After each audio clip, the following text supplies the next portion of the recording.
નમસ્કાર દર્શક મિત્રો, સ્વાગત છે આપનું આપણી આ યુટ્યુબ ચેનલ ન્યૂઝ વિથ ભાવેશમાં. તો આજના વિધવા સહાય યોજના સમાચારમાં આપણે વાત કરવાના છીએ ખૂબ સરસ મજાની જે વિધવા સહાય બહેનોના એમ કહેવાય કે ખૂબ ધ્યાનમાં રાખવા જેવા સમાચાર છે અને ખૂબ જ તમારા માટે ફાયદાકારક છે, કારણ કે હાલમાં ખૂબ જ છેતરપિંડીઓ થઈ રહી છે. તો તેને લઈને આજના વિડીયોની અંદર તમને સાવચેત કરવાના છે. તો આજની તારીખ 30/7/2026 ને વાર ગુરુવાર. તો ખાસ કરીને આજના વિડીયોની અંદર તમે અંત સુધી બન્યા રહેજો અને આપણી આ ચેનલ સબસ્ક્રાઇબ કરી રોજે રોજ આવા જ અગત્યના સમાચારો જાણતા રહેજો. તો શરૂ કરીએ આજનો આ વિડીયો. તો આજના વિડીયોની અંદર આપણે વાત કરવાના છીએ ઉત્તર પ્રદેશના શાહજહાંપુરની. તો રામચંદ્ર મિશન વિસ્તારના મિશ્રીપુરી ગામની રહેવાસી એક વિધવા મહિલા સાથે 5 લાખ રૂપિયાની છેતરપિંડીનો મામલો પ્રકાશમાં આવ્યો છે. તો આરોપ છે કે આરોપીએ મહિલાને વિધવા પેન્શન અપાવવાનું વચન આપીને છેતરપિંડી કરીને તેના આધાર કાર્ડ, પાન કાર્ડ અને મોબાઈલ નંબરની માહિતી મેળવી હતી. તો ત્યારબાદ ઓટીપી લઈને તેણે ખાતામાંથી આખી રકમ અલગ અલગ ખાતામાં ટ્રાન્સફર કરી દીધી. તો પોલીસે આરોપી વિરુદ્ધ ફરિયાદ નોંધી તપાસ શરૂ કરી છે.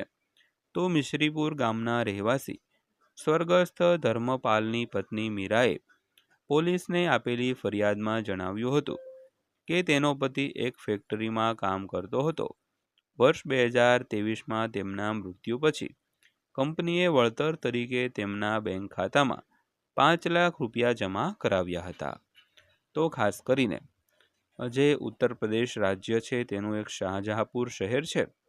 તો ત્યાંના એક મિશ્રીપુરી ગામની આ એક ઘટના છે, જેમાં એક વિધવા મહિલા છે તેમના ખાતામાંથી 5 લાખ રૂપિયા ઉપડી જાય છે. તો એની એક ભૂલ એ હતી કે એક આરોપીએ મહિલાને વિધવા પેન્શન અપાવવાનું વચન આપીને છેતરપિંડી કરી અને તેમના આધાર કાર્ડ, પાન કાર્ડ અને મોબાઈલ નંબરની માહિતી પણ મેળવી લીધી.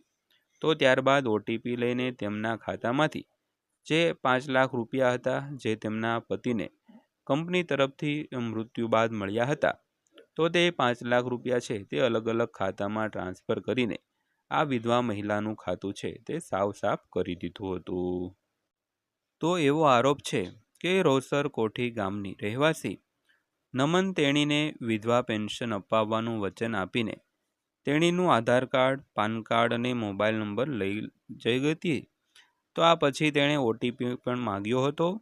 તો 26 નવેમ્બર 2025ના રોજ જ્યારે મીરા બેંકમાંથી પૈસા ઉપાડવા ગઈ, ત્યારે તેણીને ખબર પડી કે તેમના ખાતામાંથી જે બધી રકમ છે તે ઉપડી ગઈ હતી અને અલગ અલગ ખાતામાં ટ્રાન્સફર થઈ ગઈ હતી. તો પીડિતાનો આરોપ છે કે જ્યારે પણ તેના પુત્ર રણજીત વર્માએ આરોપીને ફોન પર પૈસા પરત કરવા કહ્યું, ત્યારે તેણે ફરીથી ફોન કર્યો અને તેને મારી નાખવાની ધમકી પણ આપી. તો રામચંદ્ર મિશન પોલીસ સ્ટેશને આરોપી નમન વિરુદ્ધ ફરિયાદ નોંધી છે અને આ મામલાની તપાસ શરૂ કરી છે.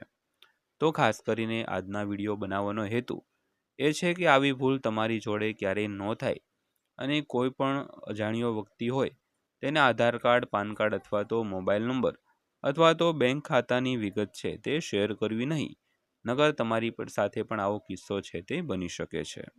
તો ખાસ કરીને આજનો વિડીયો અંત સુધી જોયો તે બદલ આપનો દિલથી આભાર.